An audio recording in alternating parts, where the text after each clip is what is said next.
Hey, how are you folks doing today? Do you like dumplings? When I think of dumplings, I usually think of chicken and dumplings. Well, guys, that's not what we're doing today. We are making cherry dumplings. Have you ever had them? You don't know what you're missing. Okay. You use between 3 and 4 cups of cherries. These are cherries that I picked. I'll add some water, some sugar. And folks, I will give you the amounts of everything in the description box as always. Okay. And we're going to add some vanilla. About a teaspoon or so. We're going to stir these up. I have them over a medium heat. We're going to bring them to a boil, turn them down to simmer, and let them simmer for about 5 to 10 minutes until they get tender. The cherries have come up to a really good boil, so it shouldn't take them too long to get tender enough so we can go ahead and finish these dumplings. So now we're going to go ahead and finish up the dumplings. I have self-rising flour and sugar, and I'm going to put some milk in here to make a good dough. We're going to put 2/3 cup of milk in here. You can use any kind of milk you happen to have on hand, even the canned evaporated milk.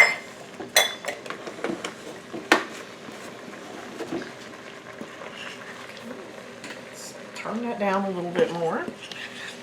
Going to mix this up. Have you guys ever had cherry dumplings? If you have, let me know in the comments. I bet a lot of you have had blackberry dumplings. I grew up eating blackberry and raspberry dumplings. Folks, I need just a little bit more milk.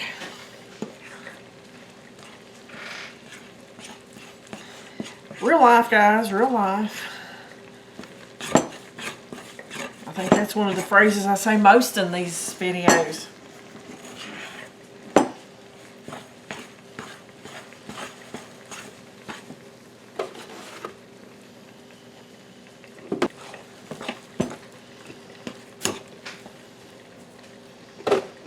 Okay, we will change that to 1 cup of milk. Okay, I did have to add a little more milk to this, folks, to get it to this consistency. Now you can do 2 things here.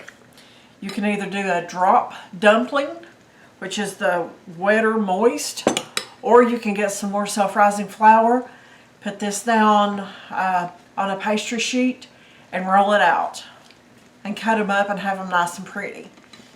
I do things more the rustic way, so these are going to be the drop dumplings. The size of the dumpling determines the amount of time that you're going to be cooking that.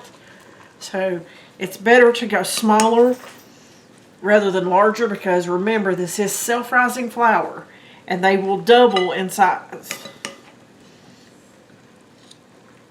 we're just going to go ahead and drop all these in here. And folks, this smells so good.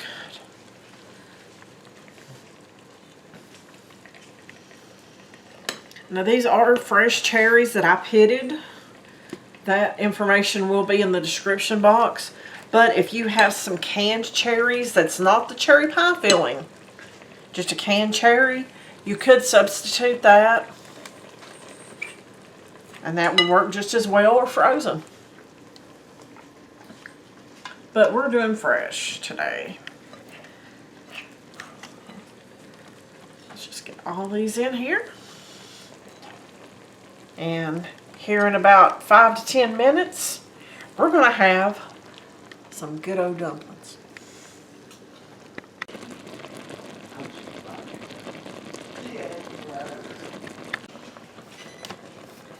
Okay. The dumplings are about halfway finished. You see they're still doughy on top. So I'm going to flip them over. That way they cook completely through, because you don't want to bite into a doughy dumpling. Trust me. Okay, The dumplings appear to be done. We're going to test it before we dish up a bowl of them. So, let's choose this one. Put it right there. Okay. You see that this looks like a biscuit, in all honesty, on the inside. And it's not doughy like it was when we first put it in there. So therefore, it's done. So let's dish up some of these dumplings.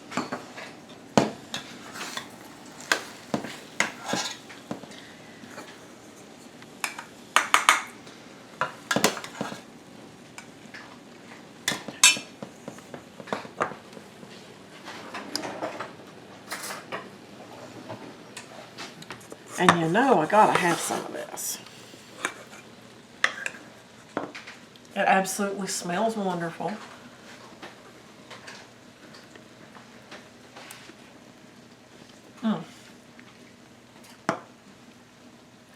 That's good. It's different from my cherry pie. It's different from the cobbler. It is fantastic in its own right.